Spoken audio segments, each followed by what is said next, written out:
So thank you very much for being here. Sorry that I'm running a little late, but I just got out of jail.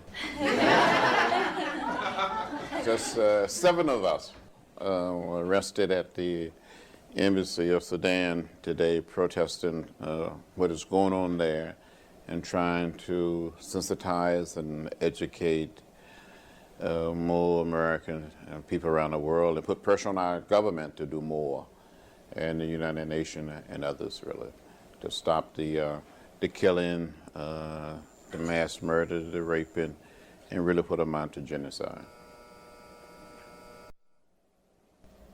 So you guys ready with your questions? Yes. All right, let's go. Hi, I'm Megan. Hi, Megan.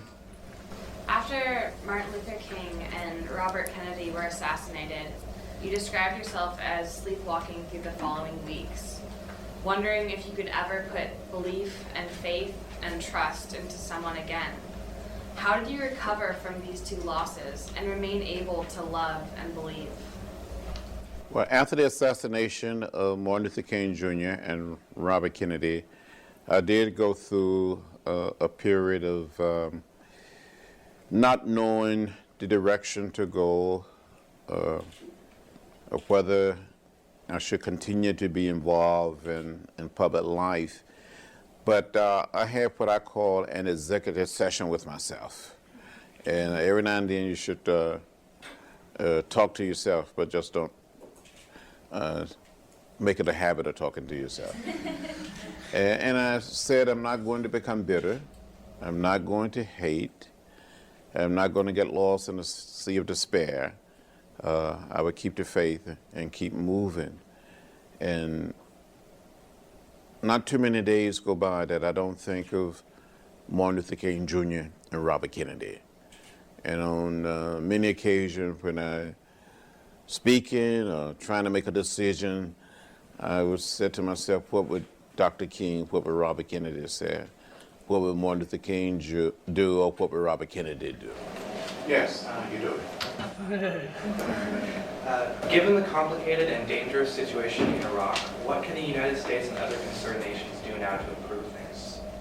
Well, more than anything else, we have to say, as a nation and as a people, along with the community of nations, we got to lower the temperature, find a way to end the violence, and probably we have to find a way to start coming home, bringing our young men and our young women home. Because I think our very presence there sort of send a message that we're going to be there for a while, and people see us as not as liberators, as some people have predicted that we will be seen as liberators, but they see us now as occupying forces, really. We got to find a way to get out and leave it up to the people there to control their own destiny. Hi, I'm Kumar. Hi, how you doing? As a well-known and respected congressman, do you still feel connected to the hopes and dreams of the boy carrying the chickens in Alabama? Yes, very much so. As a member of Congress in Washington now for almost 20 years, I cannot forget my boyhood, my childhood, growing up there, caring for the chickens. And in my office and in my house here, my office in Atlanta, in my house in Atlanta, I have chickens there to remind me.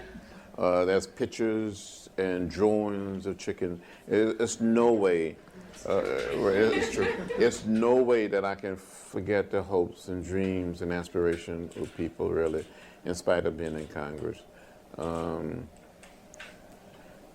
One of the things that I would love to have an opportunity to do, maybe when we get out of here for a break, is to go back and visit places, not just in Alabama, but in Mississippi, in South Georgia, and other parts of the South, because there are people still left out and left behind.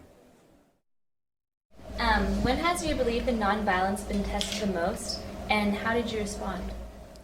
I think my belief in nonviolence was tested the most in 1961, 40 5 years ago during the Freedom Ride, when we were met by an angry mob at the Greyhound bus station in Montgomery and beaten and left lying bloody and unconscious in a pool of blood. I thought I was going to die. I didn't strike back after I became conscious, just wanted to know the well-being of the other people around me. And the second time I think it was tested was on the march from Selma to Montgomery on Bloody Sunday. But I didn't become bitter or hostile. I didn't get angry, and I don't have any hate. I would say in spite of the violence heaped on me in 61, in 65, I don't have any hate. I don't have malice or ill feeling toward anybody. Hi, I'm Naomi. Hi, Naomi. I know your generation had a lot of passion about the issues of that time, and I was wondering, what kind of issues today do you think we need to focus on more? Well, I think we need to focus as a society and as a people on the issue. There's still too much violence in our society. We need to end the conflicts around the world. Is it possible for people to live together as brothers and sisters, as members of the human family, and put down the instruments and tools of violence and war? Or is it possible for a great nation such as America and some other powerful countries in the world to say that we're going to do away with war? And war will no longer be a tool of our foreign policy. We need to see that people are fed. There's still too many starving people in our society. We need to protect the environment. A lot of the weather changes that we've witnessed, whether it's in New England, or whether it's Katrina in places around the world today, is because of what we're doing to the environment. And we need to save this little planet, save this little piece of real estate that we call Earth, save it for generations yet unborn. And we're not being good stewards of the planet. It's not ours to hold and to rape and abuse, but we need to hold and use what we need and save it, make it a little greener, a little cleaner, and a little more peaceful for our unborn generation. Hi, I'm John. Hi, John. That's easy for me. What do you say to those in Congress who argue against social programs as undermining people's willingness to take care of themselves? Well, we could go back to the great book, to the scripture, to the great religions of the world. We're more than lucky, we are blessed as members of the human family. So we have an obligation, a moral obligation, to look out for those, the most vulnerable segment of our society, to look out for the children, to look out for our elderly, to look out for the people in need, look out for those at the very bottom. I think that's the least a society can do. And I said to my colleagues in the Congress and people in this administration that if we do not do what is right about the most vulnerable segment of our society, I don't think the spirit of history will be kind to us. Thank you. Thank you. Something. Back in 1992, during the crisis in Somalia, this between the time of the election of President Clinton, but before he took office, I led a delegation to Somalia, both Democrats and Republicans. And I saw hundreds and thousands of people just dying, starving to death. And I saw the conflict that was going on. I came back, I made a report to President Bush, President Bush 1, and to President-elect Clinton and said you had to do something. We had to act. And the same thing in the Sudan. We cannot stand by and see a modern day Holocaust take place. You cannot stand by and see genocide. You have to speak up. You have to act. But you must find a balance. Yes, ma'am. Hi, I'm Andrea. Hi, how you doing? Good. I was wondering if there are any situations such as genocide where nonviolence may be an impractical response, and what are the limitations to the nonviolent approach to life, and how do you deal with that? I happen to believe that the philosophy and the discipline of nonviolent action is one of those immutable principles that you cannot deviate from the philosophy and the discipline of nonviolence. If you want a world at peace with itself, if you want the beloved community, if that is the goal, if that is the end, then the way must be one of love and one of nonviolence. Someplace along the way, I think some great countries, some powerful countries such as America, or some other force must come along and say, enough is enough. We're not going down that road. We're going to teach people a different way. And just get out there, believe it and live it. That is suggesting, in a sense, that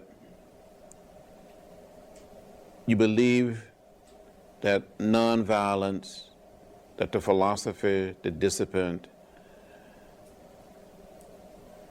is the means, and the end is somewhat caught up in the means, or the means is caught up in the end, and you cannot separate it. When you accept nonviolence simply as a technique, as a tactic, it becomes like a faucet. You can turn it on and you can turn it off. That's why during the 60s, many of us accepted nonviolence as a way of life, as a way of living. Well, I think someplace along the way, people have to be prepared to say, if I'm going to go down that path, if I'm going to believe in nonviolence, you got to believe in it in an absolute fashion. You cannot say I'm going to use nonviolence here and I'm not going to use it there. What we did today was nonviolent protests. You had 7 members of Congress. A few days ago, I think it was 6, saying we're prepared to get arrested, go to jail, stay in jail a little while, be handcuffed and all of that. Jail is not a pleasant place to go and be denied your freedom. But for us, it's pretty easy, pretty simple.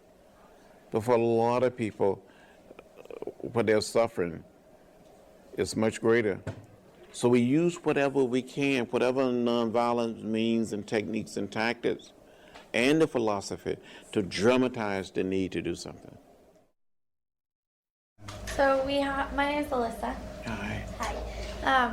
We have a general closer question that we ask to all of our interviewers, and it's, what is the most important piece of advice that you can give us with all of your life experience? Well, let me just try it like this for a moment. When I was growing up outside of Troy, Alabama, many, many years ago, when I had all of my hair and a few pounds lighter, I would go downtown to the little town of Troy to the theaters. And all of us little black children had to go upstairs to the balcony. And all the little white children went downstairs to the first floor. I would see the signs that said white and colored, white men, white women, colored women, white waiting, colored waiting. I would ask my mother, ask my father, my grandparents, my great-grandparents, why segregation? Why racial discrimination? And they would say, that's the way it is. Don't get in the way. Don't get in trouble. But as a 15-year-old child in 1955, I heard about Rosa Parks. I heard the words of Martin Luther King Jr. on our old radio. In 1957, I met Rosa Parks. 1958, I met Dr. King. Changed my life. I got in the way. I got in trouble. It was good trouble. It was necessary trouble. My advice to you will be very simple. When you see something that is not right, When people have been put down because of their race, their color, or their nationality, or whatever the reason, you must speak up. You must speak out. You must get in the way. You will be the leaders of the 21st century. And you have an obligation and a mandate to lead our world community to a much higher level. You can do it, and you must do it. Just get in the way. Get in trouble. Let it be good trouble, necessary trouble. Thank you so much. Thank you. Thank you. Thank you. Never enough time with you. It's really fabulous. Thank you, Congressman Lewis. Thanks a lot. Oh, thank you.